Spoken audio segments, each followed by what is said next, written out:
이번 3,500억 달러 협상 같은 경우는 자본주의 출범 이래 이런 식의 협상은 존재한 적이 없습니다. 뭐 이념이나 이런 게 있을 수가 없어요.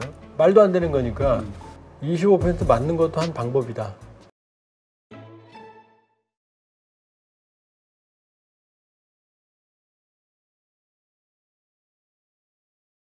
오늘 모신 분은 통일연구원 석좌연구위원이시죠. 조한범 박사님이십니다. 안녕하세요. 네, 안녕하세요. 자, 지금 미국의 액션이 여러 가지로 좀 글로벌리 좀 파장을 일으키고 있는데, 일단 우리 한국에게는 이제 3,500억 달러 투자, 이것을 현금으로 미국에다 집어넣고 미국이 원하는 대로 투자하게 놔둬라, 뭐 이런 이야기가 있는데, 하여튼 이거와 관련된 이슈, 합의가 안 되는 이슈, 정확하게 어떤 것들입니까? 그러니까 정리를 좀 해보니까 내용을 들어보니까는 황당하고 약간 전율이 느껴지네요. 왜냐하면 우리 보고 이제 자기들이 무역 적자를 많이 봤으니 우리 보고 투자를 해라라는 거거든요. 간단히 말하면. 근데 그 투자의 금액이 이제 3,500억 달러였어요. 그 3,500억 달러를 전액 현금으로 본인들이 지정하는 법인 내지는 용처에 집어넣어요. 네. 쉽게 말하면 트럼프 주머니에 집어넣으면 트럼프 대통령이 자기가 필요할 때마다 끄집어내 쓰겠다는 얘기입니다. 그러니까 어디에 쓰든. 미국은 1달러도 안 내고요. 그리고 우리가 낸 3,500억 달러를 트럼프 마음대로, 미국 마음대로 투자한 다음에 이윤이 생기면 투자 금액이 회수되기 전까지는 이윤은 50대 50, 미국이 50 갖고 우리가 50 갖는 거예요. 네. 그리고 만일에 원금이 회수된 다음에는 미국이 90, 우리가 10이에요. 네. 그러니까 이거 자체가 말이 안 돼요. 그러니까 저는 처음에 이걸 도둑이라고 표현했는데 잘 생각해보니까 강도예요. 네. 그랬더니 강도라고 그랬더니 어떤 분이 그 앞에 뭐 하나 빠졌다고. 날 강도라고. 왜냐면요.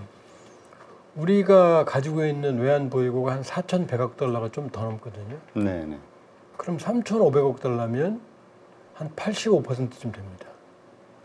그러니까 우리가 가지고 있는 이 85%를 내는 순간 우리는 동남아시아 개발도상국 수준의 외환보유고로 떨어집니다. 첫 번째. 그리고 이게 지난 5년 동안 우리가 해외에 민관 투자한 전체 총액 투자 금액과 같아요. 네. 그리고 이 순투자, 그러니까 우리가 투자만 한 게 아니라 투자 받았잖아요. 우리 투자 받은 걸 빼면 무려 30년치 이상이 돼요. 투자 금액이. 거기다가 지금 일본을 자꾸 비교를 하는데 일본은 외환보유고가 1조 3천억 달러가 넘거든요. 네. 거기다가 일본은 결정적으로 미국과 통화 스와프가 있어요. 엔화는 기축통화에 가깝거든요. 네. 그러니까는 달러가 압도적이죠. 60, 70%. 그 다음에 이제 유로, 그 다음에 파운드, 엔화, 위안화가 조금 끼거든요. 어쨌든 간에. 그러니까 일본은 얼마나 많이 투자를 하더라도 외환 부족에 시달릴 일이 없어요. 근데 우리는 스와프가 없거든요. 그럼 주는 순간 우리는 이제 바로 IMF가 오는 거고요. 그래서 대통령도 뭐 바로 미국 가면서 우리가 이대로 했다가는 미국의 요구대로 했다가는 바로 금융위기, IMF 같은 금융위기가 터진다, 이렇게 또 발언을 했더라고요. 그래서 저는 우리 협상단이 고심 끝에 협상을 잘했구나 이런 생각도 했는데 그런 면이 있어요. 근데 보니까 오히려 편했어요. 왜냐 협상이 안 되는 거잖아요. 그렇죠. 그 협상이 안 되는 카드를 내밀으니까 어떻게든 협상할 수가 없는 거죠. 그러니까 오히려 자율성을 얻는 거죠. 왜냐? 그냥 나는 포기할 수밖에 없는 거야 라는 대안을 내놓으니까 이건 협상의 여지가 없었던 거예요. 처음부터는. 그렇게 보면은 지금 이제 이재명 대통령 방미 지금 오늘 녹화하는 날 이제 방미길에 올랐는데 뭐 트럼프 만나냐 안 만나, 지금 만나면 안 돼요. 만나자고 해도 만날 필요가 없어요. 네. 왜냐하면 지금 이 상태로는 우리가 도장을 찍을 수가 없는 거고. 그렇죠. 그 다음에 IMF는 물론 그 당시 정부의 통제력에도 문제가 있었지만 한국 경제가 성장하면서 온 모든 문제들이 섞여서는 일종의 성장통의 성격도 있었거든요. 네. 이건 아니고 그냥 있는 쌈지도를 갖다 바치는 거예요. 그렇죠. 이 탄핵으로 안 끝나죠. 쫓겨나야죠. 농담이 아니라. 그러니까는 이거는 사실은 지금 트럼프 행정부가 얼마나 무모한지. 왜냐 저쪽도 협상팀이 있을 거 아니에요. 그렇죠. 그럼 협상이라는 건 주고받고 그다음에 어느 정도의 균형을 맞추면서 이득을 가져가는 건데 이건 아니잖아요, 지금. 근데 이 비상식적인 협정 안에 일본이 서명했다는 게 참 우리에게는 저쪽은 했는데 왜 너네 안 해? 이렇게 얘기를 하니까. 그러니까 일본도 이제 일본은 말씀드렸지만 일단은 통화 스와프라는 게 있으니까 안심을 했겠지만 일본은 이제 그 후유증에 시달릴 거예요. 이제 내내 시달릴 겁니다. 이제는. 그러니까 일단은 그런 면에서 본다 그러면은 어쨌든 우리가 만일 통화 스와프가 체결됐다면 우리도 걸려들었을지도 모르죠. 그렇죠. 우리는 뭐 내놔야 되는 거 아니겠어? 그다음 외환 보유가 우리가 훨씬 많았다면 그렇게 따진다 그러면은 우리는 사실은 이 벼랑 끝에 몰려서 있었기 때문에 떨어지느냐 마느냐거든요. 그러니까 저는 오히려 자유롭지 않겠느냐. 이건 할 수 국민들도 다 이해하거든요. 이제. 그러니까 지금 나오는 반응들을 보면은 이건 말도 안 돼라는 반응이 압도적인 것 같긴 해요. 근데 그 반응이 우리에서만 나오는 게 아니에요. 지금 바로 얼마 전에 미국에서 여론조사를 해봤더니 미국이 잘못된 길로 가고 있다가 무려 75%가 나왔어요.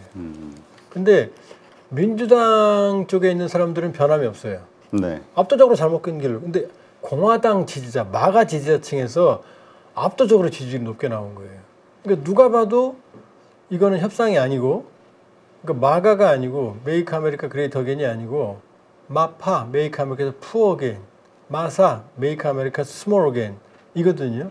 그러니까 지금 마가 지지층들이 흔들리고 있는 거죠. 당장 이 조지아 사태만 보더라도 원래 조지아 사태가 없었다면 공장은 올해 완공이 된답니다. 네. 그리고 내년 상반기 정도 시험 가동을 거쳐서 중장기적으로 최대 8,000명 정도의 고용 창출 효과가 나타난대요. 그럼 조지아주의 가장 큰 이 고용 창출이랍니다. 네. 근데 이제 벌써 이제 물 건너가잖아요. 이게 세워라. 중국말로 만만디가 되는 거죠. 이제. 왜냐, 우리 기업은 이제 투자 피해가 누적이 되고, 저 공장 언제 가동될지 모르는 거예요. 거기다 지금 비자 문제 해결해줘도 지금 시원찮을 판인데, 비자 문제 더 지금 복잡하게. 그러게 뭔가 더 획기적인 개선안이 나올 거라고 기대했는데 오히려 10만 불씩 돈을 받고 내주겠다 이렇게 나오니까 말도 안 되는 거죠. 왜냐하면 이게 왜 이런 일이 벌어지냐면 트럼프 대통령은 기업가 출신이잖아요. 거기다가 지금 현대 이 벤처나 IT 쪽이 아니에요. 전통적인 부동산이에요. 네. 그러니까 협상, 그다음에 제도, 그 세제 이런 걸로 돈을 벌 수 있는 그런 그 경영인 출신이니까 머리가 모두 그걸 차 있는 거예요. 그러니까 지금 H1B 비자 같은 경우, 전문직 비자 같은 경우도 그게 없으면 미국의 첨단 산업이 치명적인 타격을 받습니다. 그런데 트럼프 대통령은 그것 때문에 일자리를 뺏어간다고 생각하는 거거든요. 근데 머스크 같은 사람들은 아니었거든요. 머스크 본인도 H1B 비자의 혜택으로 미국에 온 사람이거든요. 네. 그러니까 지금 가장 큰 문제는 뭐냐면 트럼프 대통령이 스텝이 없다. 그 스텝은 뭐냐면 원래 지도자는 머리가 이렇게 탁월하게 좋을 필요가 없어요. 결단력만 있으면 되거든요. 머리 좋은 건 스텝들 갖다 쓰면 되거든요. 각 그렇죠. 전문성 있는 사람들 쓰면 되거든요. 근데 트럼프 대통령이 지금 모든 걸 결정을 하면 스텝들은 그냥 예 알겠습니다. 예스맨. 그냥 일기 때는 트럼프 대통령을 제어한 어른들의 축이라는 사람들이 있었어요. 왜냐하면 트럼프 대통령은 굴러온 돌이기 때문에 공화당 내 지지 기반이 없었고 그 공화당에 있던 전통적인 보수 세력들을 전문성 있는 사람들을 쓸 수 있었거든요. 근데 지금 부통령부터 시작해서 모든 사람들은 그냥 이 손금 없는 사람들, 예스맨들, 러트닉, 베센트부터 시작해서 지금 모든 사람들이 이게 문제가 있다는 걸 모를 리가 없을 텐데 얼굴 표정을 보면은 그냥 즐거워요. 네. 이 후유증. 그러니까 아무도 막지를 못하는 거죠. 그러니까 3,500달러. 그리고 무역 적자도 이참에 말씀을 드리면 지금 다른 나라들이 미국의 돈을 뺏어간 게 아니고 미국의 풍요의 밑에는 저임 노동력으로 휴가도 없이 하루 10시간, 15시간 노동을 했던 근로자들이 저임 노동력으로 만든 물품들은 미국이 싸게 사다가 무제한 소비한 거예요. 그게 미국의 무제한 소비를 창출하게 했던 그 풍요의 배경이거든요. 그러니까 개발도상국, 우리 마찬가지예요. 중국 마찬가지예요. 동남아시아 사람도 마찬가지예요. 그 저임 노동력으로 값싼 물건을 무제한 소비하고 빚지면 달러 찍어내고 빚 늘어나고. 근데 이제 와서 이제 그 소비 다 한 다음에 우리 보고 너네들이 우리 등쳐간 거 아니야? 라고 말을 하는 거죠. 그러니까 이거는 사실은 이번 3,500억 달러 협상 같은 경우는 자본주의 출범 이래 이런 식의 협상은 존재한 적이 없습니다. 그러게요. 그래서 많은 분들이 이런 비상식적인 일이 벌어지는데도 여기에 대해서 브레이크를 못 거는 걸 보고 미국인들이 국뽕에 빠진 거 아니냐, 이렇게 생각하시는 분도 있더라고요. 그러니까 미국은 아메리칸 드림 모두가 가고 싶어 했던 나라고 유학 갈 때 저 젊을 때만 해도 사람 다 미국으로 유학 갔어요. 그래 뭐 토플 토익 시험 보고 점수 맞아서 겨우겨우 턱걸이 가고 막 떨어지고 그랬거든요. 근데 거길 왜 가느냐? 가면 아메리칸 드림, 가면 자유가 있고 그다음에 창의성이 발현이 되고 민주주의가 있었거든요. 그럼 그 많은 사람들이 미국으로 몰려가서 그러니까 전 세계 브레인들이 미국으로 몰려가는 거죠. 매력적인 땅이니까. 능력만 되면. 그렇죠. 그러면 그 브레인들이 거기서 공부를 하고 미국 걸 훔쳐오는 게 아니고 박사학위를 받고 특허를 내고 많은 지식을 미국 땅에 떨어뜨리고 축적하고 일부는 자리 잡고 일부는 돌아온 거거든요. 근데 그 미국의 풍요였거든요. 근데 지금 그 오랜 시간 왔던 그 이민 사회가 만들어놨던 멜팅폿, 모든 걸 녹여내는 거대한 창조력을 전가의 보도로 이제 여기 오려면 돈 내? 우리가 최고야? 라는 식의 이제 지금 말씀하신 아메리칸 국뽕에 빠져버리니까 이제는 미국이 가졌던 창의성이 고갈되는 거고 다양성이 고갈되는 거고 그리고 이제 세계 네트워크의 중심이었던 미국이 스스로 고립을 초래하는 거죠. 자, 이제 어떤 문제가 발생하는지 아세요? 전 개인적으로 트럼프 대통령은 친중파가 아닌가. 지금 중국을 가장 즐겁게 해주고 있어요. 그러게요. 미국이 우리를 도와주고 있다. 예. 그런 얘기를 할 정도라고 중국 기업가들이. 지금 H1B 비자, 전문직 비자의 한 70%가량을 인도가, 그 다음에 10% 좀 넘게, 12, 13%를 중국이거든요. 인구는 똑같잖아요, 14. 그럼 이 H1B 비자가 누구냐면 미국의 마이크로소프트, 애플, 뭐 구글, 이런 첨단 IT 산업과 벤처, 미국을 매개 살리는 기업들에 필요한 인력들이거든요. 근데 왜 인도가 70%가 넘고 중국은 12, 13%밖에 안 되느냐? 중국은 안에서 흡수하는 거예요. 네. 인력들을. 근데 인도는 아직 그 단계는 안 되니까 인구는 비슷하니까 추첨하니까 인도가 압도적인 거거든요. 근데 인도가 못 갈 거 아니에요. 1억 4천씩. 그럼 인도가 어디로 가겠습니까? 중국으로 흡수되는 거죠. 그럼 AI나 이런 쪽에서 전 세계 브레인들을 중국이 블랙홀처럼 빨아들일 거라는 거죠. 미국이 안 받으니까. 그럼 미국의 H1B 비자로 못 들어가는 사람들을 미국 안에서 채우느냐? 없거든요. 이번에 조지아에서도 그 취업 비자를 주기가 어려우니 우리가 에스타나 그런 단기 비자를 가지고 가서 월급은 우리가 주는 거지 미국 돈을 뺏은 것도 아니고 일자리 뺏은 것도 아니에요. 그렇죠. 가서 그 장치를, 왜냐 그 장비를 설치하고 운영하고 시범할 수 있는 사람들은 미국에 없거든요. 근데 그 사람들 잡아놓잖아요. 죄인처럼. 저거 소송으로 가야 돼요. 천문학적인 소송으로 가야 됩니다. 미국 소송 천국이잖아요. 지금 이런 식으로 지금 가고 있으니까 미국인들도 이제 황당한 거죠. 처음에는 마가 그러다가 지금 우리 저기 위대한 미국 트럼프 해줄 것 같아. 그동안 상실감 우리 너무 억울했어. 근데 뚜껑을 열어보니까 황당한 일이 벌어지는 거죠. 그러니까 미국 사람들이 지금 정신을 조금씩 깨우치고 있다. 그래서 요즘 나온 어떤 그 전문가의 그 기고를 보니까 그 돈 가지고 3,500억 달러 가지고 그냥 기업들에게 직접 지원해 주는 게 훨씬 이득일 것이다라는 이야기를 하긴 했더라고요. 미국의 전문 경영 진단 연구 파트에 있는 싱크탱크 미국 사람이, 그 사람 이름 잊어버렸는데 계산을 했어요. 우리가 15% 3,500달러 내면 그것도 관세가 없는 것도 아니고 25%를 15% 내려줄게 이거잖아요. 그렇죠. 그걸 계산해 봤더니 한 대략 1년에 한 130억 불 내외 수출 차질이라는 거예요. 그럼 3,500억 달러 남의 돈으로 뺏기느니 트럼프 임기 이제 3년도 반도 안 남았는데 거기다 관세는 지금 또 위법이라고 불법이라고 사업 리스크가 걸려 있잖아요. 그러니까 지금 우리가 서둘러야 될 이유가 없는 거죠. 근데 우리가 이제 걱정이 되는 건 이거 같아요. 그냥 관세 25%만 맞으면 괜찮은데 보복 관세로 또 50%뭐 70% 말 안 들으면 이렇게 할 수 있는 게 트럼프다 보니까. 근데요, 걱정하시면 안 되는 게 말 들어도 그렇게 할 수 있어요. 말 들어도 지 마음대로 얼마든지 할 수 있거든요. 하긴 3,500억 달러를 돈을 주고 나서도 갑자기 뭐 어쩌고 저쩌고 얘기하면은 어쩔 수 없는 거 아니냐. 그러면 코 덮개는 거죠. 덮개는 거죠. 왜 이미 돈은 거기 들어가 있는데요. 자, 지금 보세요. 얼마나 웃긴지 아세요?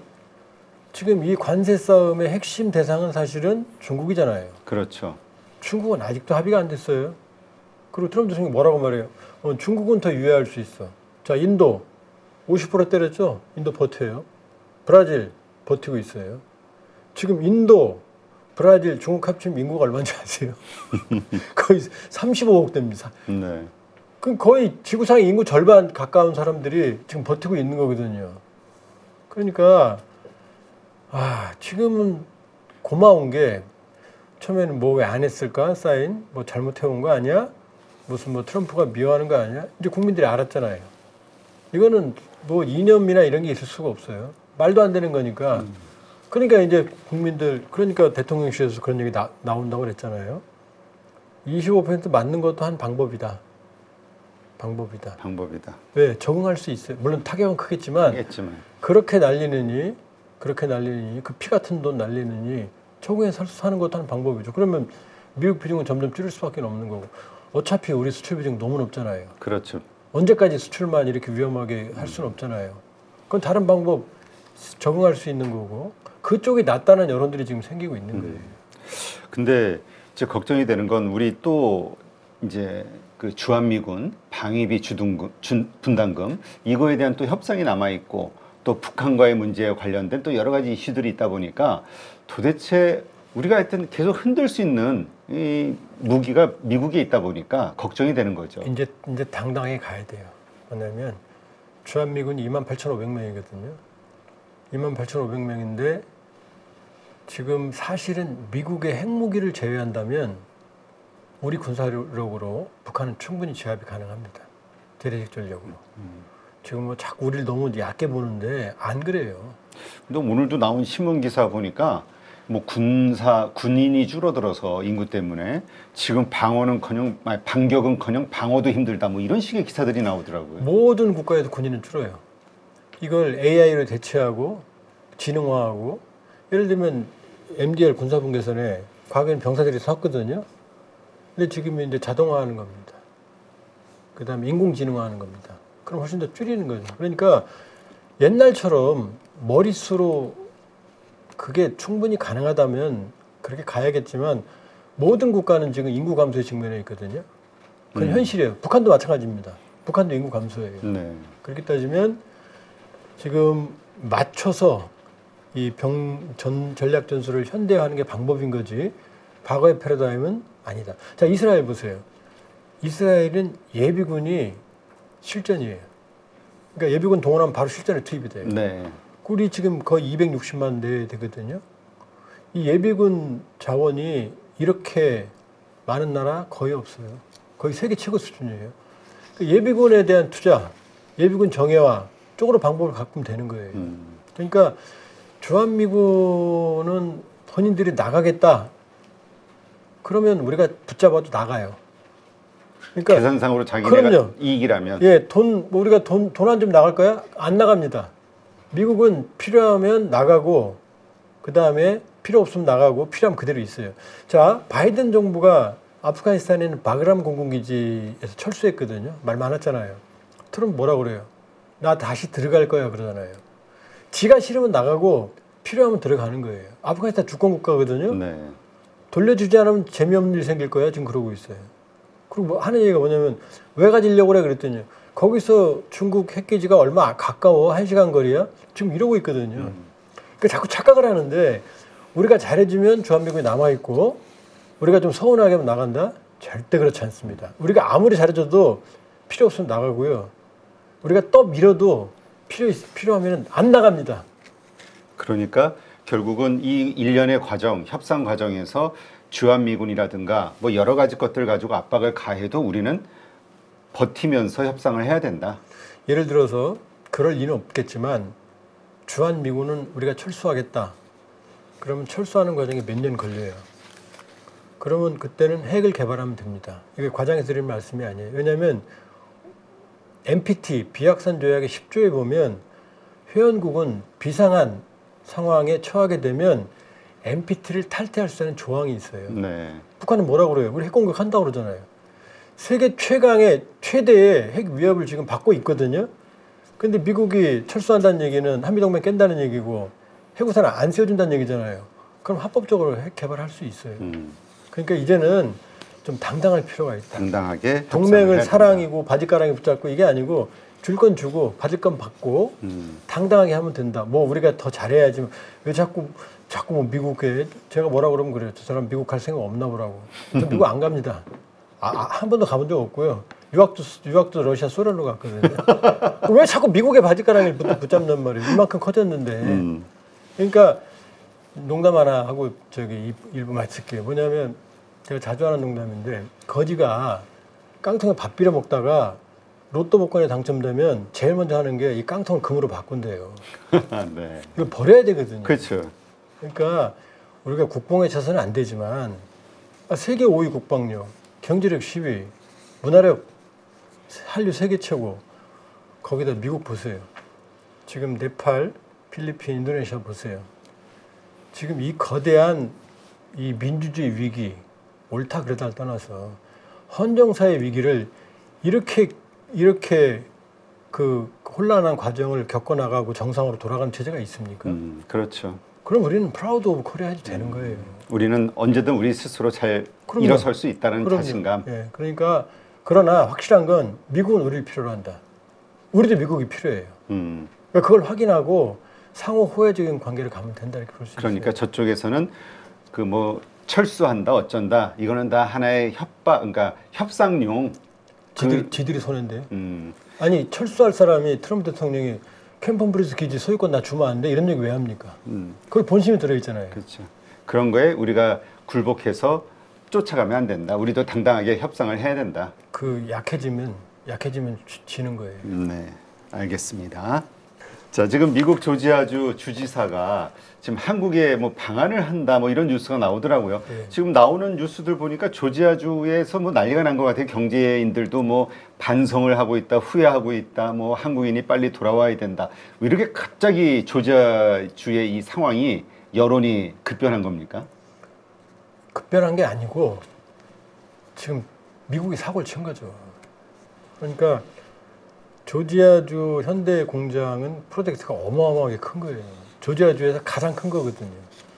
일자리 500개, 1000개 만들어도 고맙습니다 하는데 총 일자리 규모가 거의 8,000개, 10,000개 육박을 하는 거거든요.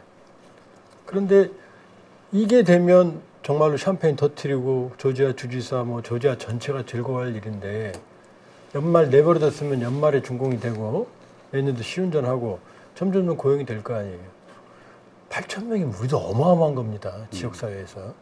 그런데 이걸 와서 이 공장을 하루라도 빨리 가동을 하려고 온 사람들을 범죄자로 취급해서 그 끔찍하잖아요. 얘기 들어보면. 그렇죠. 쇠사슬로 묶고 이 플라스틱 수갑 채우고 그다음에 정상적인 비자를 가진 사람도 잡아가고. 그렇죠. 그냥 들어가서는 뭐 무슨 미란다 원칙에 뭐 그런 게 어디 있어요. 지금 보면 무슨 전쟁 포로도 그렇게 대하질 않아요. 그리고 진짜 어디 뭐 전쟁 포로 대우를 받은 느낌이 들어요. 그럼요. 인권이라는 게 어디 있어요, 거기. 지금 거기 가신 분들이 여기선 다들 전문 엘리트. 직종에서 엘리트들인 사람들이란 말이에요. 그럼 그분들이 가겠어요? 저는 안 갑니다. 가려면 회사 그만두고 말지.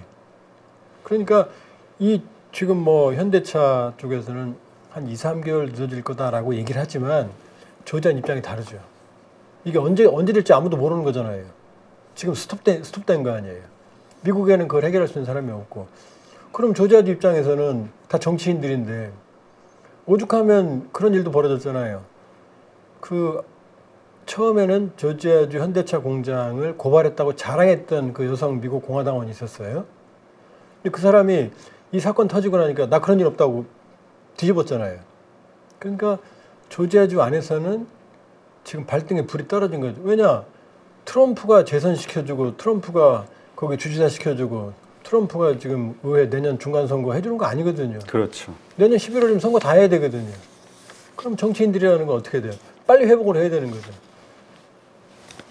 그러게 거기가 또 스윙 스테이트라 그 뺏기면 좀 치명적이라는 뭐 그런 분석도 있긴 하더라고요. 그럼요, 뭐 텍사스나 무슨 LA가 아니잖아요. 텍사스는 뭐 때려 죽여도 공화당인 거고 LA는 항상 민주당인데 그런 데가 아니거든요. 왔다 그렇죠. 갔다 하는 데거든요. 근데 어떻습니까? 이 기업들 입장에서도 이게 뭔가 해결책이 완전히 되지 않으면 언제든지 그래 지금 미국 쪽 입장은 그냥 일단 와봐 그냥 와서 일단 하자 일단 이래봐 잘 해결해줄게 이렇게 그냥 두리뭉실하게 넘어가는 건데 기업들 입장에서는 분명하게 어떤 형태로든 비자를 줘야지만 갈 수 있는 거 아니냐 이 입장인 거죠. 근데 역으로 가잖아요. 지금 H-1B 비자를 지금 우리는 이 사건 터지고 뭘 기대했냐면은 이제 미국이 철들어서 상황 파악을 했구나. 트럼프 대통령도 말했잖아요. 와서 미국인들 교육시켜주고. 근데 그 다음 말이 웃기죠. 그리고 떠나르잖아요. 교육시켜주고 남는 게 아니라 떠나래요. 어쨌든 교육시켜주고라는 말은 들어오게 하는구나 했잖아요. 그렇죠. 근데 갑자기 어떻게 됐어요? H-1B 비자를 10만 달러로. 1000달러에서 10만 달러면 100배거든요. 그럼 1인당 1억 4천만 원. 처음엔 뭐였냐면 이것도 손발이 안 맞았어요. 처음엔 10만 달러 그것도 황당했는데 지금 손발이 안 맞으니까 일부는 그게 매년이야. 맞아. 네, 매년이라고 말했어요. 그래서 그거 듣고 아니 그러면 10명 일 시키려면 도대체 얼마를 줘야 돼? 내가 그 생각했었거든요. 14억이죠. 그 다음에 매년이야. 그러다 아니야 매년 아니야. 발 집어넣었어요. 그 다음에 이건 신규고 있는 사람들은 어떻게 해요? 그러니까 마이크로소프트 같은 데 어떻게 했어요? 빨리 들어오라고 그랬잖아요. 해외에 있는 자기 직원들. 그렇죠. 못 들어올 수 있으니. 네. 왜냐하면 지금 미국의 빅테크 기업들의 핵심적인 사람들은 상당히 많은 수가 H-1B 비자를 가진 외국인들이란 말이에요. 그렇죠. 그 사람들이 특히 인도 사람들이 많단 말이에요. IT 쪽에. 그럼 이 사람들은 이제 말이 들어갔겠죠. 그럼 우리 어떻게 하냐고. 문 닫은. 또 말 바꿨죠. 이거 기존에 있는 사람은 괜찮아. 그래서 갱신도 봐줘. 새로 오는 사람들만이야. 말이 매일매일 바뀌잖아요. 그러니까 지금 조지아주 사건 터지고 나서 정신 차렸네 했더니 더 큰 사건이 터진 거죠. H-1B 비자 미국인들의 직장을 빼앗아가고 있어요. 1년에 8만 5천 건인데 그렇죠. 그게 미국의 고용시장에서 얼마를 차지하겠어요? 1% 미만도 차지하는데 그러면 그 사람들이 와서 미국의 돈을 뺏어가는 게 아니고 미국이 월급 그냥 줍니까? 그렇죠. 그만큼 일을 시키고 그거보다 한 10배는 기여는 10배는 기여 시킨 다음에 연봉을 주는 미국의 캐피탈리즘인데 그런데 그걸 뭐 월급 가져간다? 미국의 일자리 뺏어간다? 이제 미국에 한번 해보라고 그래보세요. 그러면 이제 전 세계의 이 충격이 벌어지죠. 그러니까 미국발 전문 브레인의 엑소더스. 네. 미국은 모든 브레인 풀이 모이는 저수지였거든요. 그럼 이 저수지에서 어마어마한 창의력이 생기고 이 사람들이 지식을 갖고 자기네 나라로 돌아간다 하더라도 미국에 더 많은 기여를 하고 가는 거거든요. 미국에서 아이비리그에서 박사학위를 받으면 그냥 아무렇게나 안 주거든요. 박사학위라 하면 뭔가 기여할 수 있는 창의력 있는 것들을 찾아내지 않으면 박사학위를 주지 그렇죠. 않아요. 그럼 그 창의력을 만들어내면 그건 미국에 남거든요. 그것들이 모여서 미국의 거대한 경쟁력을 가지게 했는데 이제는 뭐 못 오게 하는 거 아니에요. 그렇죠. 그럼 그러다 보니까 나오는 방송 보니까 인도 사람들이 아주 격앙이 된 것 같더라고요. 그게 아마 가장 많은 수가 인도에서 가기 때문에 그런 것 같기도 하고. 인도가 14억이니까요. 중국도 14억이고. 그러니까 인도가 많은 건 인도가 머리가 이런 게 아니고 필리핀도 우리보다 많아요. 필리핀도 인구가 많잖아요. 그러면은 사실 인구 비례였던 것 같아요. 14억이니까. 14억 이게 추첨이잖아요. 그럼 인도가 가장 많은 신청을 했을 거고 인구 비례를 보면 그러면 인도는 아직은 그만한 브레인들 수용할 만한 기반이 안 돼 있거든요. 그러니까 미국으로 가거든요. 네. 근데 중국은 한 12, 13%거든요. 그럼 중국도 14억이잖아요. 그럼 중국은 인도보다는 발전돼 있고 빅테크 쪽이 개발돼 있으니 자체 흡수하는 거죠. 네. 자체에서. 어쨌든 돈 많이 벌 수 있다. 이거 된다면 또 글로 갈 수 있는. 그리고 시진핑의 이 중화 굴기라는 건 지금 첨단적인 브레인들을 자꾸 끌어모으지 내보내지 않거든요. 그렇죠. 미국 내보낼 때도 배워와라지 앉아라가 아니거든요. 거기에. 이렇게 보면은 오히려 중국의 낙수 효과를 볼 가능성이 있다. 네. 그러니까 전 세계 EU나 이제 양분되겠죠. 네. 왜냐하면 빅테크들이 이제 EU하고 중국 쪽, 물론 우리도 있겠지만 일본이나 그리고 보면 볼륨으로 보면은 이제 이 미국으로 가지 못하는 그런 인력들이 중국과 EU 쪽으로 넘어가겠죠. 참 어려운 상황인데요.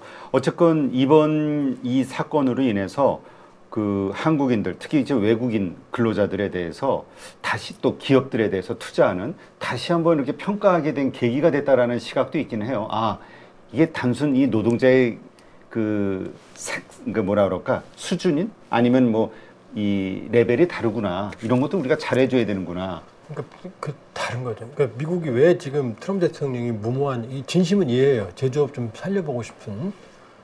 근데 지금 말씀드렸던 전문직 종사자들은 미국에 없고요.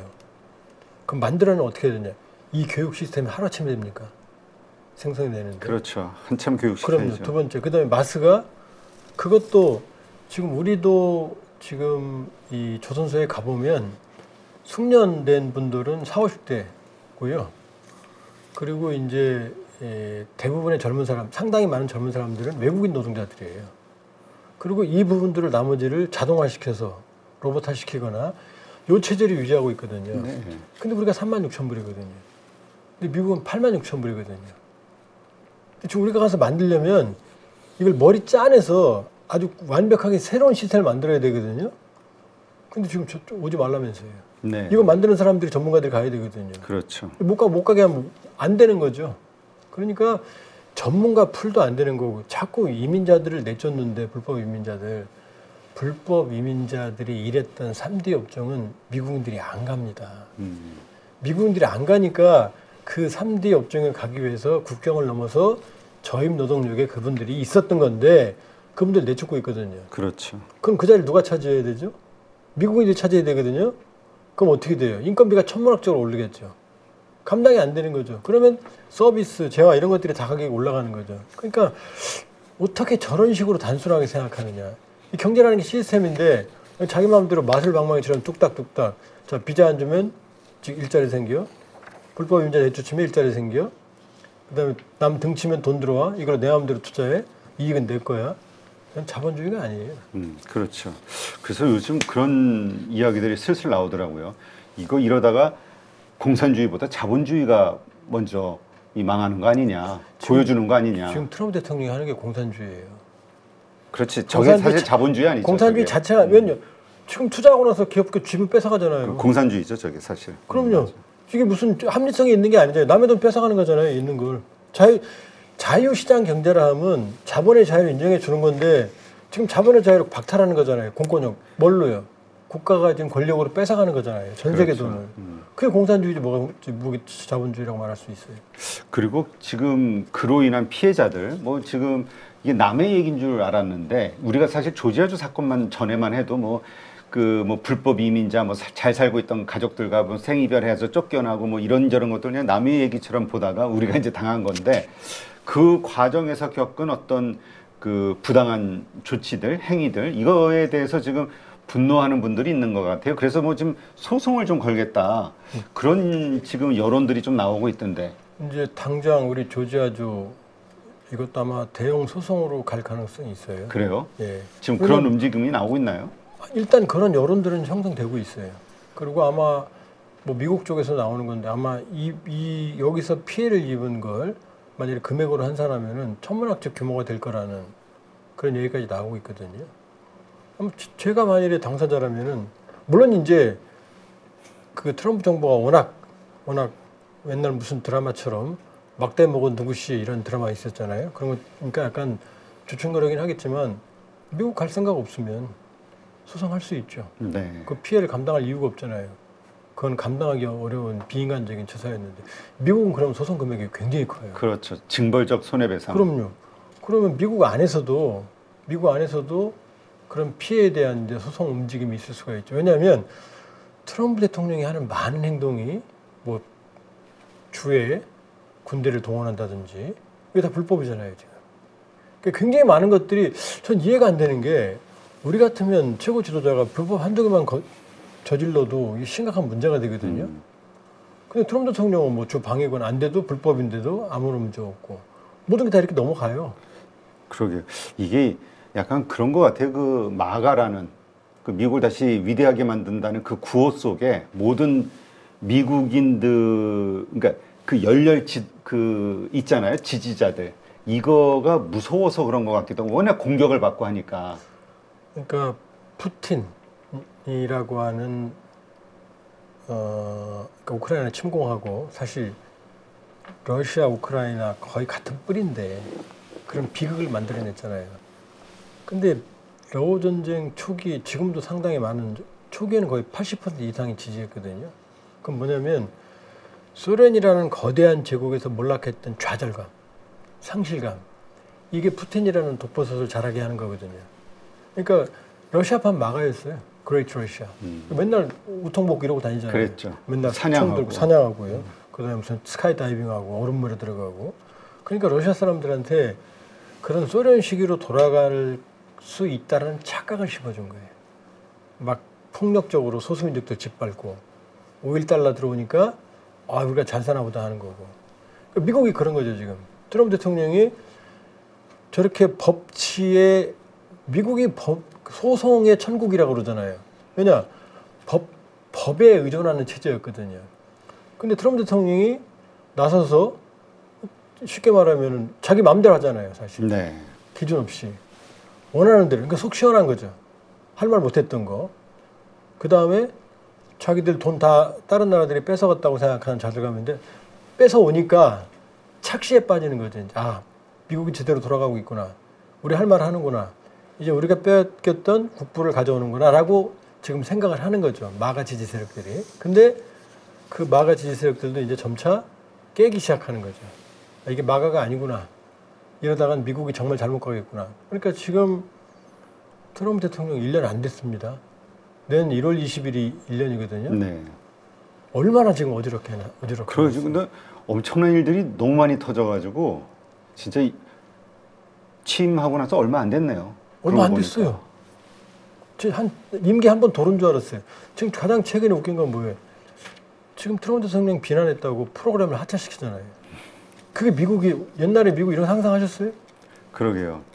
이게 진짜 그 좀 심한 비유 같긴 하던데 그 히틀러의 그 나치 이제 독일을 그 확 휘어잡던 그때의 분위기가 너무 비슷한 거 아니냐라는 이야기 하시는 분도 있어요. 근데 파퓰리즘의 극단적인 형태죠. 왜냐하면 말씀드렸지만은 지금은 전 세계가 불확실성의 시대로 가거든요. 그러니까 안보적으로 불안해요. 경제적으로 불안해요. 그다음 지금 동맹도 없어요. 전통적인 냉전 체제가 깨지면서. 그러면 사람들이 불확실하면은 스트롱맨에 의존합니다. 네. 파퓰리즘. 그러니까 냉철하고 설득력 있고 이런 사람들은 인기가 없어요. 그러니까 자극적이고 선동적이고 그다음에 감당하지 못할 거라 하더라도 미래 비전을 제시하고. 그러니까 지금 전 세계 스트롱맨들이 설치잖아요. 푸틴, 시진핑, 그다음에 트럼프, 그다음에 이태리 멜로니, 그다음에 지금 전 세계에 이 뭐 극좌도 문제지만 구구들이 설치잖아요. 독일 AfD, 나치, 그다음에 영국 개혁당, 네. 일본 참정당. 그러니까 극단적인 성격이 사실은 이제 창고라는 거죠. 네. 그러니까 트럼프 대통령은 사실은 그렇게 보면은 우연은 아니죠. 이게 미국이 가진 불안을 시대적 대변하는 흐름이다. 거예요. 그렇죠. 미국이 가진 불안을 대변하는데 너무 극단적인 인물이 튀어나온 거죠. 네. 자, 그렇다면 이번에 이 사건으로 인해서 현대차가 됐든 LG 엔솔이 됐든 이 기업들, 미국에 지금 공장을 짓고 있던 기업들 입장에서는 지금 어떤 뭐 대안이 지금 나와 있나요? 근데 이 협상은 결국 또 우리가 3,500억 달러하고 또 연결이 되는 거잖아요. 모든 게 또.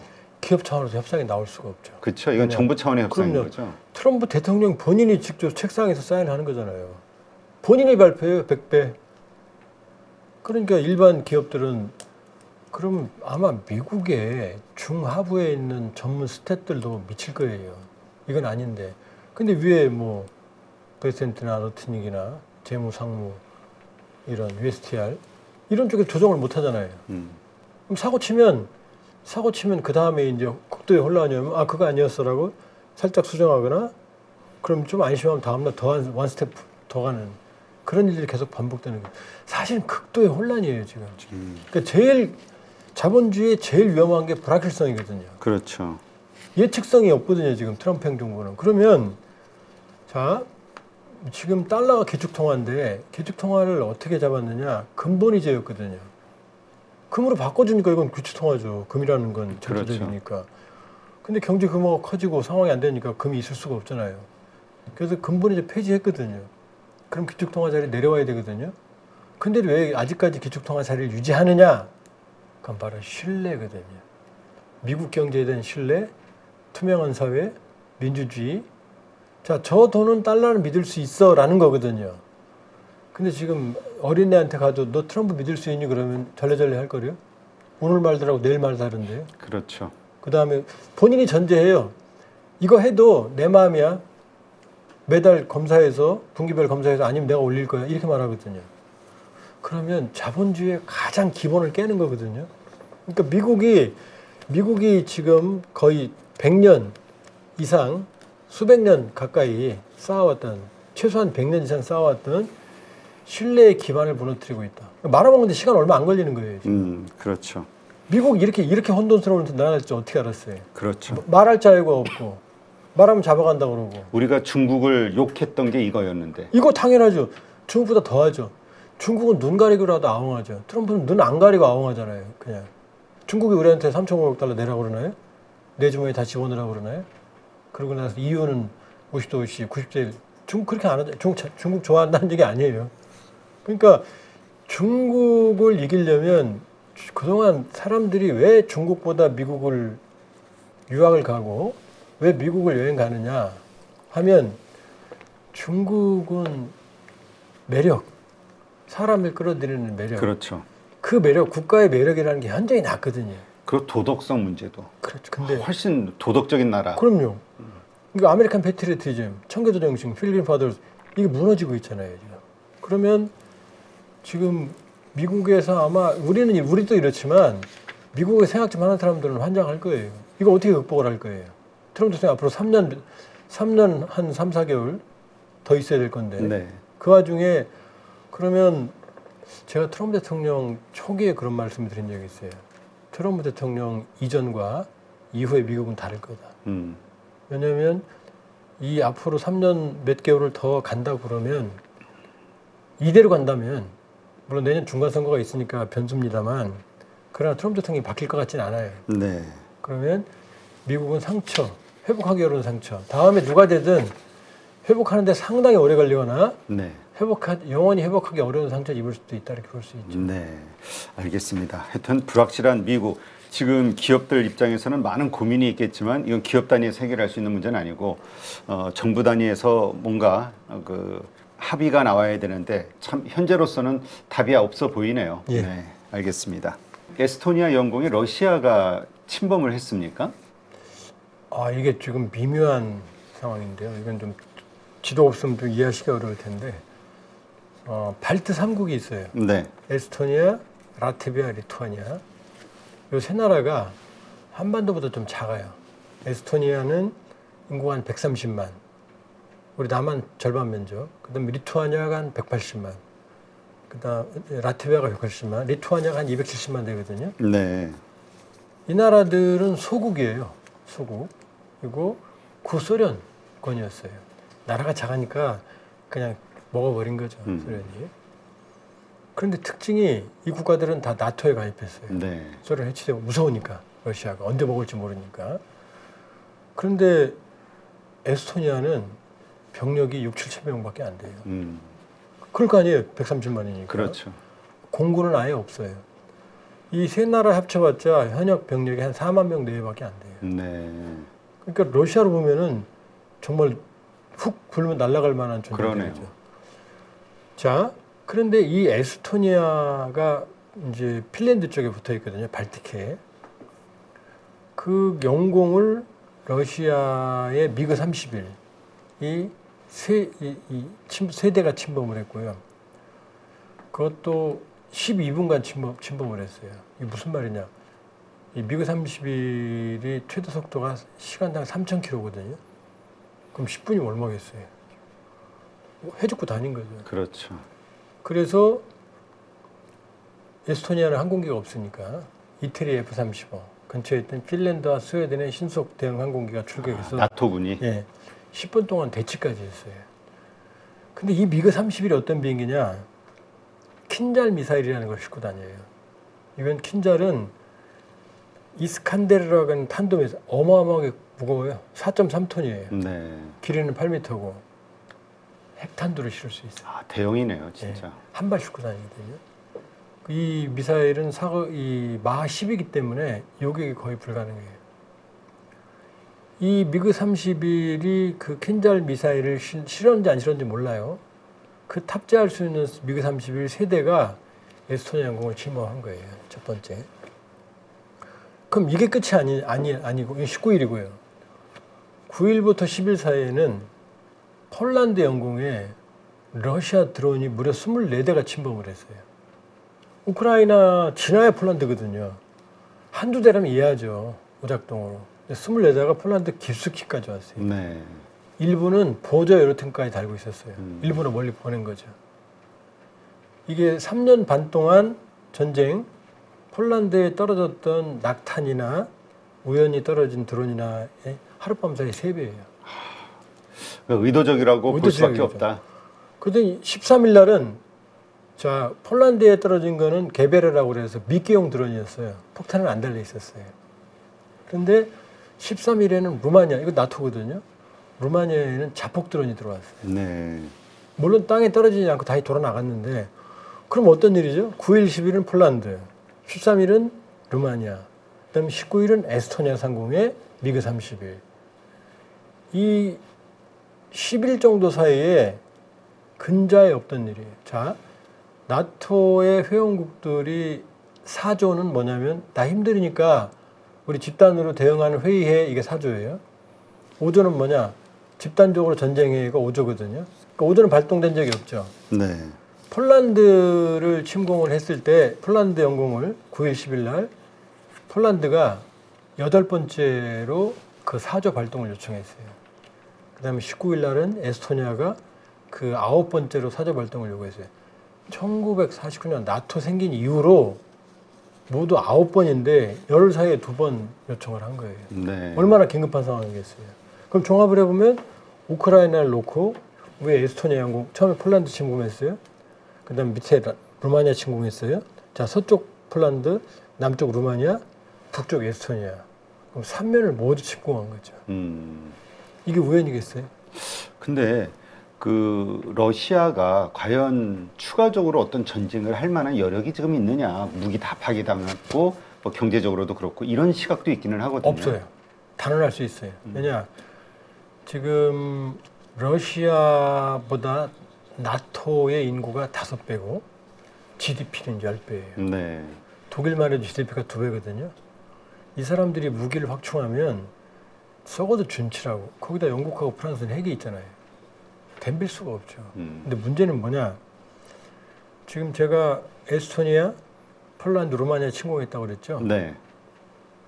자, 러시아 영토가 있고 여기에 벨라루시가 있고 리투아니아가 있고요.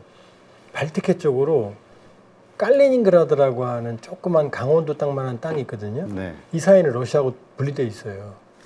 요 깔리닝그라드가 러시아 땅이에요. 네. 이상하죠.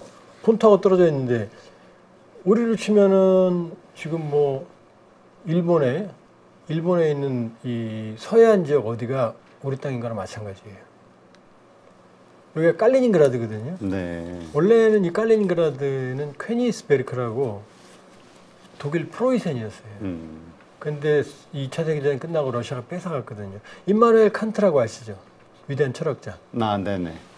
칸트가 러시아 땅 칼리닝그라드에 묻혀 있어요. 아, 그래요. 원래 그 독일 땅이었으니까. 그래서 퀘니스베르크 대성당에 묻혀 있어요. 칸트가.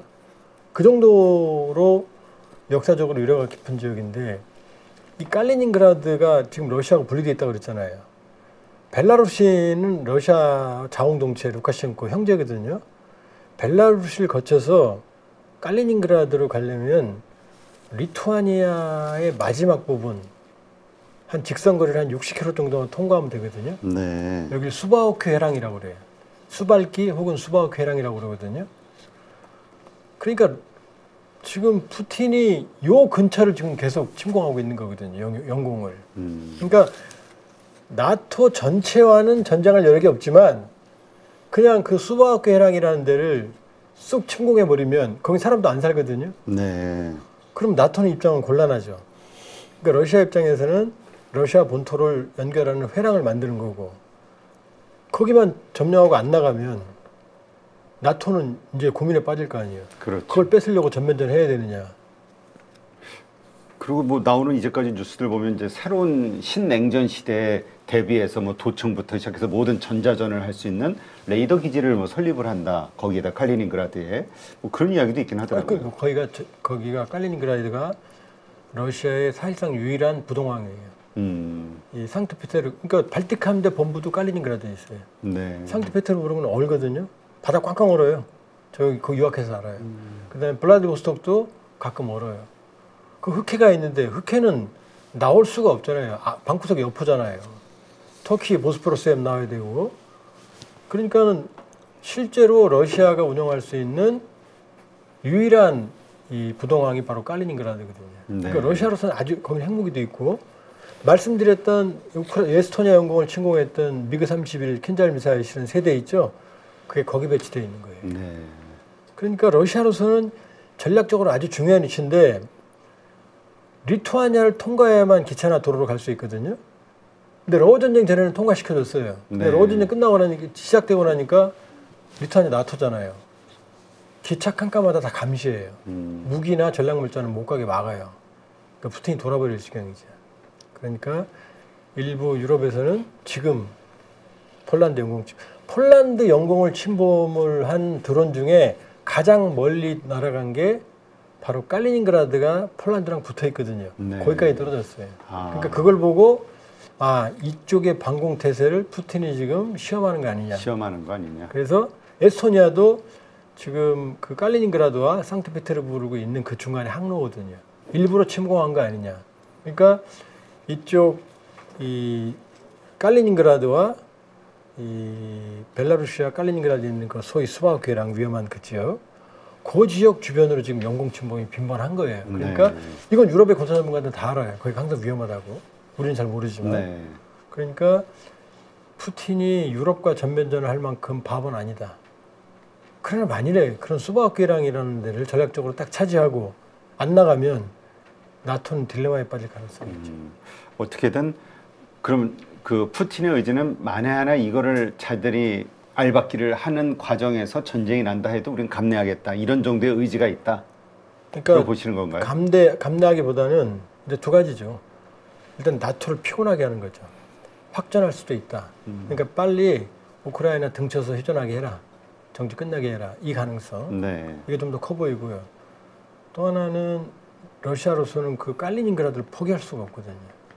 전략적으로. 이 전쟁이 끝나도 리투아니아를 통과해서만 가야 되는데 그러면 칼리닝그라드의 보급이나 이런 데 상당히 심각한 문제가 발생을 하거든요. 인구가 한 100만 되거든요. 배로나 힘들어요. 그러니까 아예 나토의 판단에 대한 그러니까 나토가 적극적으로 대응하지 않을 거라는 맹신에 기초해서 침공할 가능성. 그러니까 원래 모든 전쟁은 의도하지 않는 상황에서 발생을 하거든요. 네. 그러니까 그런 점에서 본다면은 그 수바우크해랑은 지금 초미에 유럽에서는 초미에 지금 긴장의 관심의 대상이에요. 우리는 좀 멀리 떨어져서 있어서 잘 그런지 모르죠. 몰라도 네.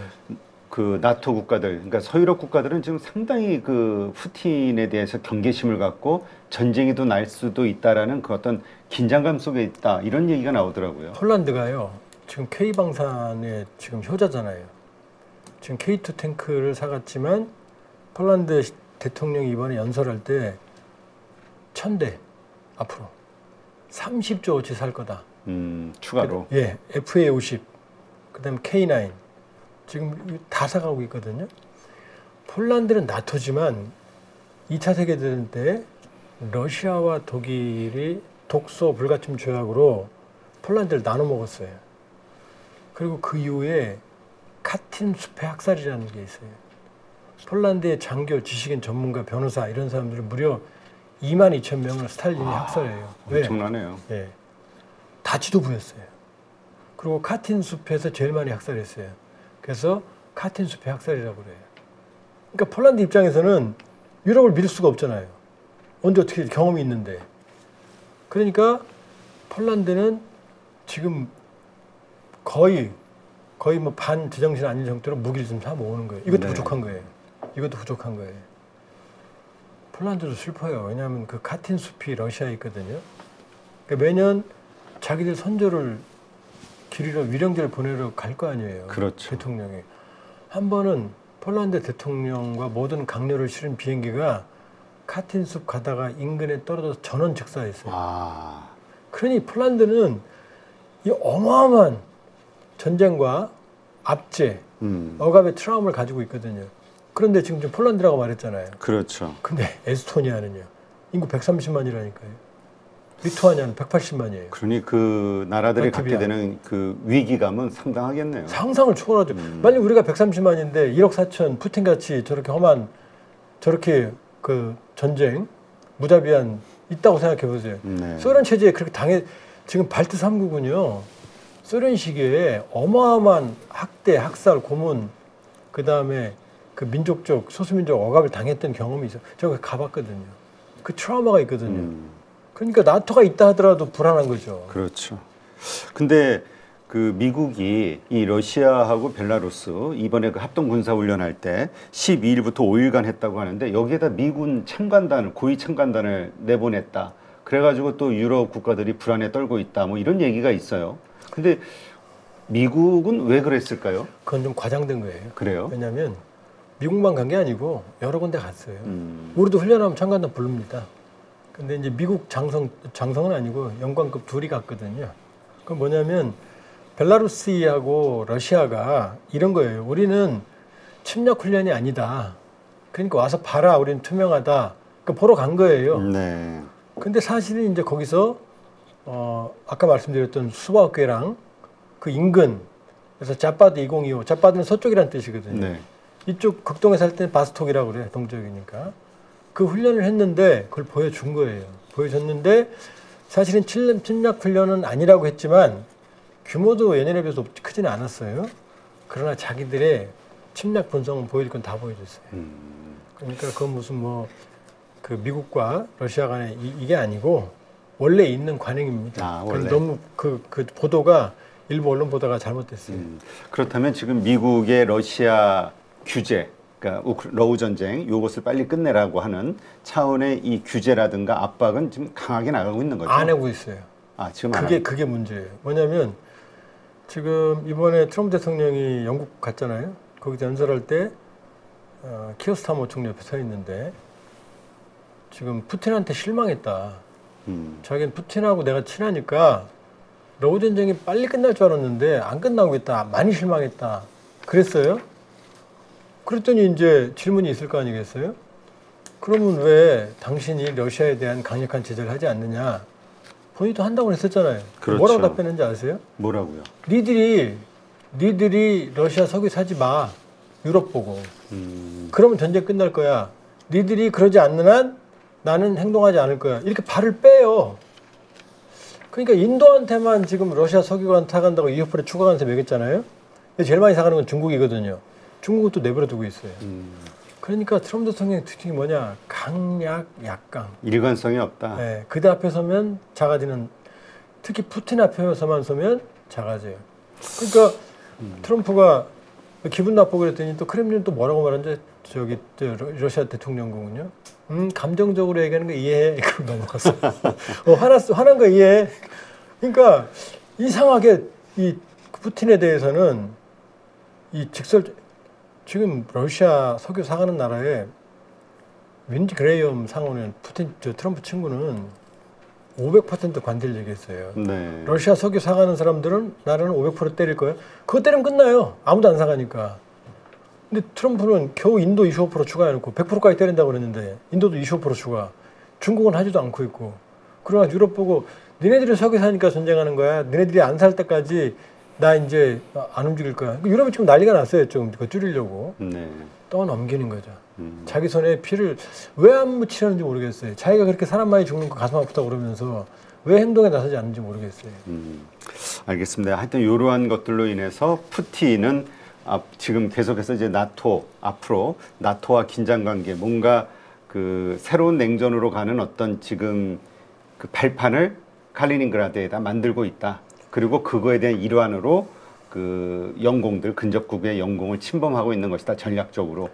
이렇게 보면 될까요? 일단 칼리닝그라드를 지렛대로 확전의 가능성 위협, 나토에 대한 전쟁 필요감 확산, 그다음에 경우에 따라서는 전략적으로 수보학계 회랑을 직접 제한적인 국지전으로 침공할 가능성, 모든 가능성이 열려 있는 거죠. 네. 그리고 어쨌건 푸틴의 의도와 상관없이 서유럽, 나토는 상당한 위기감을 가지고 대응하고 있다. 그렇죠. 네, 이렇게 보면 되겠군요. 예, 예. 네. 자, 지금 이제 에이펙에서 그 트럼프 대통령하고 시진핑 주석 뭐 회담을 할 것이다. 이게 거의 확정적으로 뉴스가 나오고 있는 것 같아요. 예. 트럼프 대통령이 또 뭐 고세를 못 참고 얘기했네요. 통화한 내용을.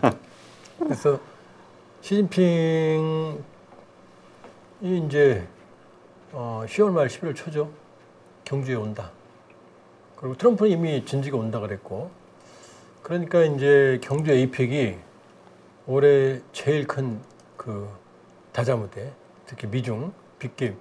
만일에 시진핑 트럼프가 만나면 트럼프 집권 이후 공식적으로 처음이거든요. 네. 양측이. 그러니까 할 얘기가 많죠. 일단 관세가 아직 미봉책이고 지금 양측 해결 안 됐잖아요. 그렇죠. 그 다음에 이제 양안 대만 문제 또 할 얘기가 많을 거고 그 다음에 이제 북한.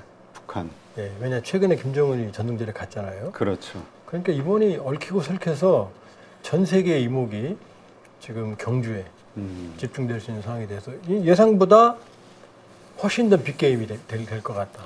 근데 일단 그 전조 증상이 좀 있었죠. 틱톡 인수와 관련해서 최근에 미중 화해 모드에 대한 이야기들이 미국 언론에 계속 나오기 시작했거든요.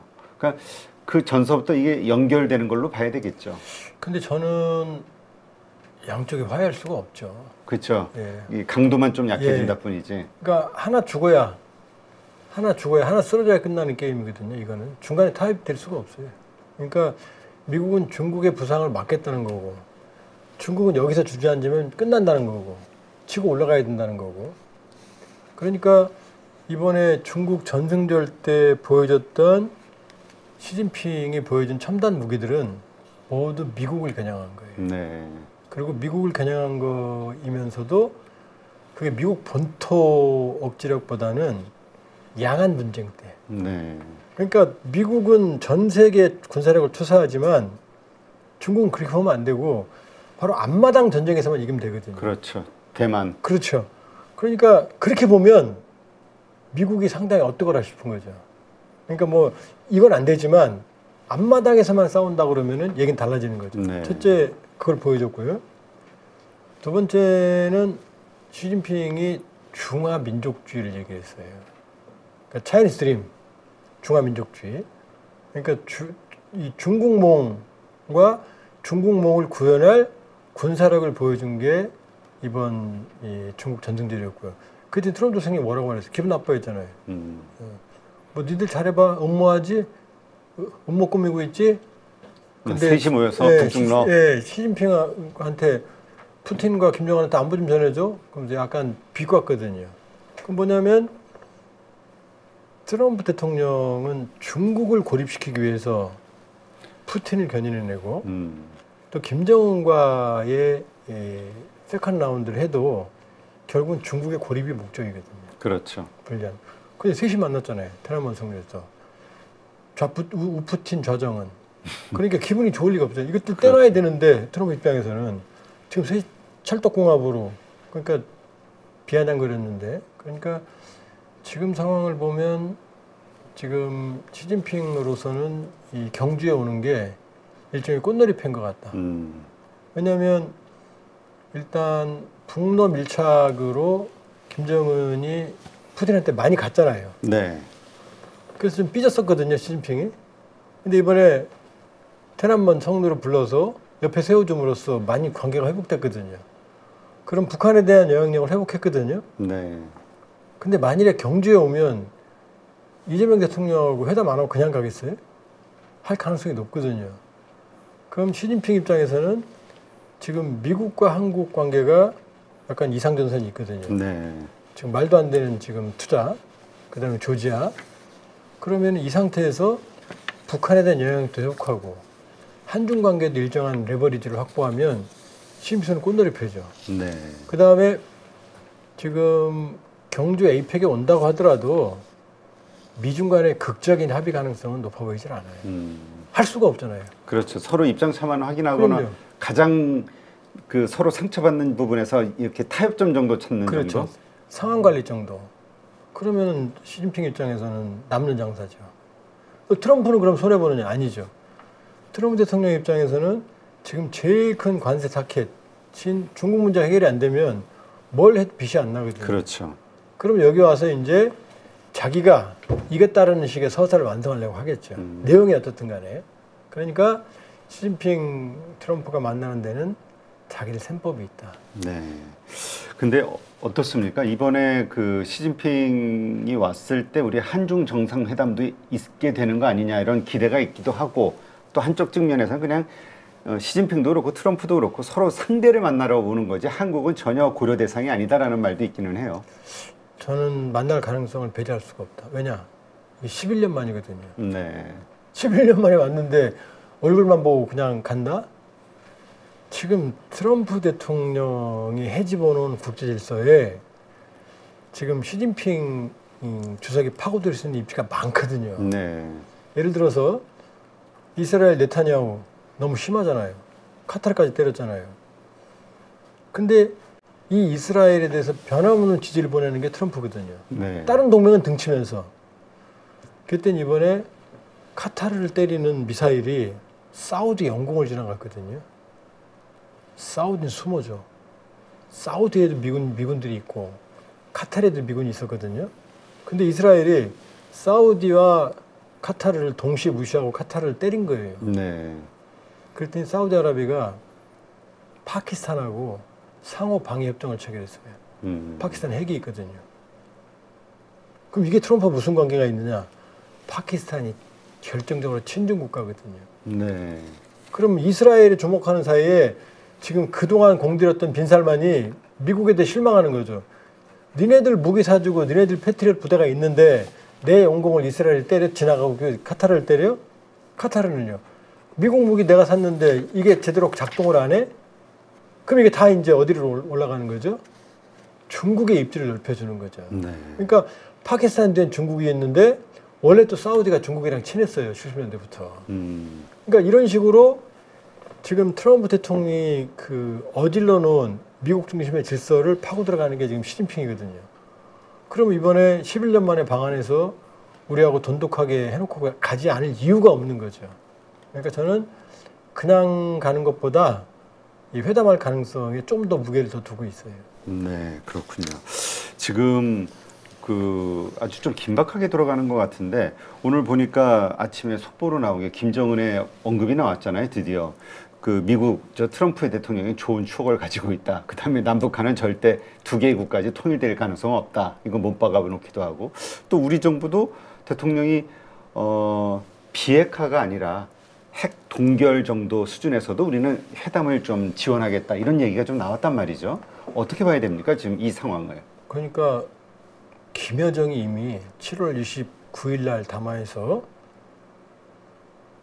수뇌분들 김정은 트럼프의 친분 관계를 인정한다 말했어요. 네. 김정은 지금 뭐라고 말했어요? 좋은 추억을 가지고 있다고 그랬잖아요. 네. 그다음에 비핵화가 아니면 못 만날 이유가 없다고 그랬어요. 만나겠다는 거예요. 지금 구애하는 거예요. 여정이가 나와서 먼저 얘기했고 그다음에 이번에 만날 건데 내가 하노이에서 창피당했으니까 비핵화는 말 하지 마 라고 말하는 거예요. 그때 이재명 대통령은 또 뭐라고 그러느냐, 자, 핵을 개발하는 걸 중단하는 걸 동결이라고 그래요. 네. 그 다음에 있는 걸 축소하고 마지막에 완전한 비핵화, 요 동결 단계에서도 내가 받아들이겠다. 그럼 동결은 비핵화가 아니잖아요. 그렇죠. 그럼 북한이 원하는 게 동결이거든요. 동결하고 제재 해제해달라는 거거든요. 트럼프 대통령은요, 만나겠다고 그랬거든요. 동결만 해도 성과거든요. 왜냐, 동결만 해도 미국에 대한 공격 능력은 확보가 안 되거든요. 그러니까 이러면 조합이 만들어진 거잖아요. 나 만날 거야? 근데 비핵화는 아니야? 트럼프, 그래, 그 비핵화 아니고 일단 동결부터 해. 동결부터 해야 뭐 될 거 아니에요. 그 다음 우리는 그러면 선박자가 다 맞는 거 아니에요. 그렇죠. 그러니까 아닐 것 같지만 사실 내용을 들여다보면 초기적인 합의는 가능한 상황으로 가고 있다. 그러니까 그럼 에이펙 때 만나는 거 아니야? 에이펙 때는 안 만나죠. 왜냐? 우리 마주할 일이 없다고 그랬는데 경주에 오겠어요? 그리고 거기에 주인공은 트럼프와 시진핑인데. 그렇죠. 가면 들러리 될 그렇죠. 것 같은데. 그런데 그러면 이제 또 다른 생각을 해볼 수 있잖아요. 2019년 6월에 하노이 회담이 결렬됐고 그 6월에 트럼프가 도쿄에 옵니다. 그러면서 전날 김정은한테 트윗을 날려요. 내일 만나자. 그 내려왔잖아요. DMZ에. 그것도 해 웃으면서 왔어요. 그러니까 그 가능성. 에이펙에 왔다가 DMZ에서 만날 가능성. 그때 이제 미국 전문가는 시진핑이 있으니까 베이징 만나는 거 아니야? 이런 얘기도 했고. 그러면 베이징이 가능하다면 블라디보스토크도 가능하죠. 그렇죠. 가까우니까 푸틴 중재로. 그러니까 이런 얘기들이 나오는 거죠. 그러니까 전혀 아닐 것 같지만 지금 보면 우리 정부는 동결 임시 조치로 항구적인 건 아니고 받아들이겠다. 중단 안정하니까. 북한은 비핵화만 아니면 나간다. 트럼프 대통령은 야 만나서 얘기하자 일단. 그러면 동결이면은 다 입장에 충족할 수 있잖아요. 그렇죠. 김정은은 그 비핵화 아니야? 트럼프는 동결이니까 더 해낸 거잖아 성과. 그다음 우리 정부는 그래 어쩔 수 없어 현실론이야. 그러니까 아닌 것 같지만 협상의 물꼬가 터질 개연성들이 입지가 좀 넓어지고 있다. 이렇게 볼 수 있죠. 근데 일본에서는 이제 바로 또 입장이 나왔네요. 우리는 북한의 핵 개발 미사일 이거 인정 못한다. 그러니까 일본 입장에서는 북한의 핵이 계속 두려운 존재인 거죠. 근데 그것도 공자님 말씀인 게 그렇게 말할 수밖에 없잖아요. 그렇죠. 근데 일본의 숨은 마음은 이제 북일 수교예요. 핵 개발과 관계없이 북일 수교를 하고 싶어 해요. 근데 그렇게 북일 수교하고 싶어 하는 이유가 뭡니까? 어차피 수교하게 되면은 그 배상금을 좀 줘야 되잖아요. 돈을 주려고 환장했어요. 왜? 돈을 주게 되면 참 슬픈 얘기인데 한반도 분단을 영구히 관리할 수 있잖아요. 북한 체제를 살려주고 그 돈이라는 게 일본의 물품들로 들어가거든요. 북한 경제를 일본 경제에 포섭을 시킬 수가 있어요. 지금 북한의 대외 교육이 1년에 30억 불 수준인데 최소 이 수교 배상금이 100억에서 300억 달러예요. 네. 얼마나 큰 돈인지 알겠죠. 그렇죠. 김정은도 그 돈이 필요해요. 그러면 북일 수교를 하면 통일은 사실은 더 어려워지죠. 일본이 관리하니까. 그러니까 일본의 입장에서는 한반도에 인구 8천만의 거대한 단위민족 국가가 탄생하는 거 두렵죠.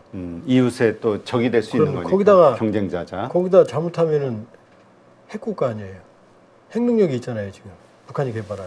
그러니까 일본으로서는 한국의 그러니까 2018년 19년에 트럼프, 문재인, 김정은 이 남북미 정상회담 때 아베가 그렇게 회방을 놨잖아요.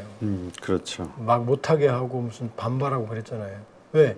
이렇게 가면 자기들만 낙동강 오래 해야 되니까. 일본의 국익인 거죠, 그거는. 냉정한 거예요. 우리가 뭐 일본이 우리 통일을 뭐 바랄 거다? 그렇게 생각하는 게 나이브한 거죠. 자, 그렇다면 어쨌든 지금 말씀대로 이게 상황이 돼간다고 하면 근데 국내에서도 좀 그 반대하는 여론이 만만치 않을 것 같은데요. 왜냐하면 이제까지 계속 문제가 됐던 것이 북핵이었으니까 이거 비핵화해서 인정해주자. 결국 현실론이긴 하지만 결국 이거 그렇다고 해서 우리가 무슨 자체적인 우리 방어권을 갖는 것도 아니고 핵을 동결에서 최종적인 합의다. 그럼 반대할 수밖에 없죠. 근데 동결이 이게 입구다. 들어가서 계속 간다. 라고 논리적인 타당화를 시키면 그런 형식을 갖추면 그러면 이제 어느 정도 비판들이 중화될 수 있겠죠. 그러나 어느 경우든 일단 잠정적 합의, 인터림 스테이지라고 그러거든요.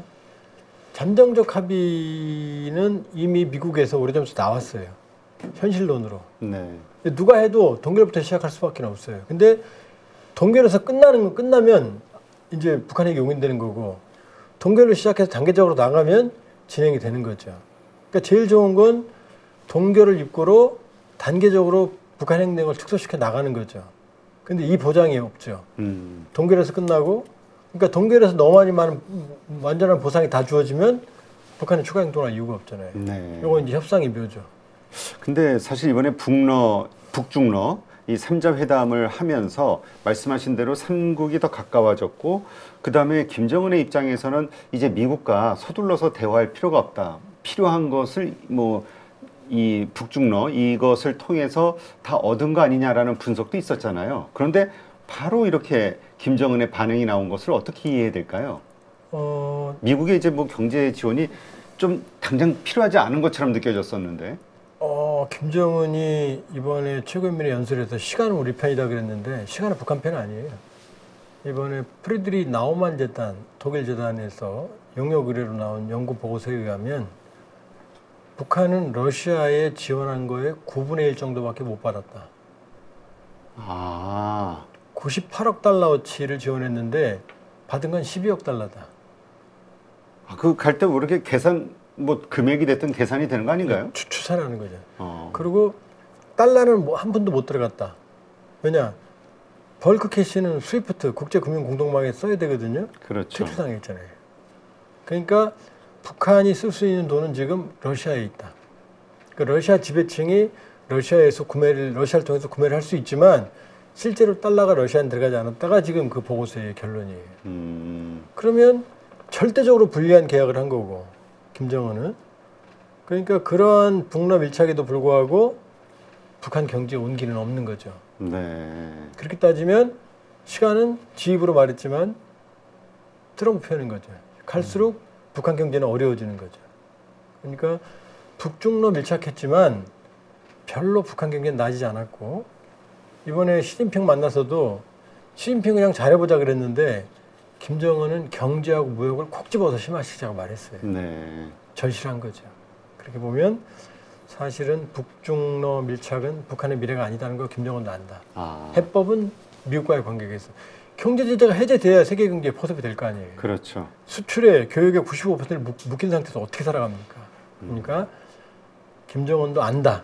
아닌 척하지만 아니 좋은 추억을 가졌다고 그 말 왜 해요? 나 삐졌다고 나 하노이에서 나 때렸지 절대 안 만나 이래야 되는데 좋은 추억을 가졌다잖아요. 그러게요. 진짜 이거 올 초서부터 계속 그 트럼프 대통령이 구애를 했는데 작년 말서부터. 근데 답이 나온 거잖아요. 나도 좋은 추억이. 좋은 추억 뭔 좋은 추억이에요. 그 하노이에서 뺨 맞았는데 사실 트럼프 대통령한테 만나겠다는 얘기. 이렇게 된다면 앞으로 좀 그 화해 무드가 좀 더 강하게 조성이 될 것으로 보시나요? 일단은 지금은 남북 간에 할 일이 없어요. 쟤네들이 완전히 삐졌기 때문에. 근데 북미가 물꼬를 트면 트럼프 대통령은 자기 돈 안 쓰잖아요.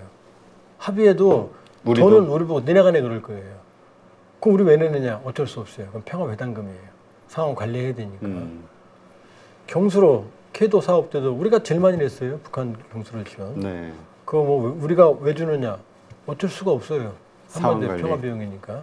그러면 그때는 이제 남북 간에 여지가 생기겠죠. 그러나 그때도 통일 대상은 아니고 너는 다른 나라야. 나하고 관계없어. 내가 당연히 받아가는 돈 받아갈 거야. 북한이 이렇게 나올 가능성이 있죠. 그렇다면 이제 그 이것도 현실론으로 받아들여야 됩니까? 이제 통일은 이제 어렵다. 현실적으로. 독일은 통일을 포기해서 통일이 됐어요. 독일은 통일이라는 말 쓰지도 않았고 통일부도 없었어요. 내독부였어요. 전독부를 통일부를 내독부로 바꿨어요. 네. 그러나 통일했어요. 음. 그러니까 물은 높은 데서 아래로 흘러요. 북한이 아무리 저래봐야 대한민국이 건강하고 건강한 민주주의, 강한 경제, 국방, 문화적인 다양성을 가지면 시간이 해결합니다. 알겠습니다. 하긴 지금 말씀하신 대로 시간은 자기 편이다 얘기했지만 이렇게 빠르게 트럼프에 대한 좋은 추억을 이야기했다는 것은 또 그만큼 급한 상황일 수 있다는 얘기겠네요. 그러니까 자기 마음을 못 숨겨요. 김정은, 김여정. 말 들어보면 다 속마음 다 나와요. 아, 그래요? 만나겠다는 겁니다. 네, 알겠습니다. 네, 오늘 이렇게 해서 여러 가지 글로벌 이슈들 한번 점검을 해봤고요. 아마 방송 보시는 분들, 네, 여러 가지 부분에서 생각해 볼 수 있는 지점들 확인하지 않으셨을까 생각이 됩니다. 이제까지 통일연구원 석좌연구위원이시죠? 조한범 박사님 함께했습니다. 고맙습니다.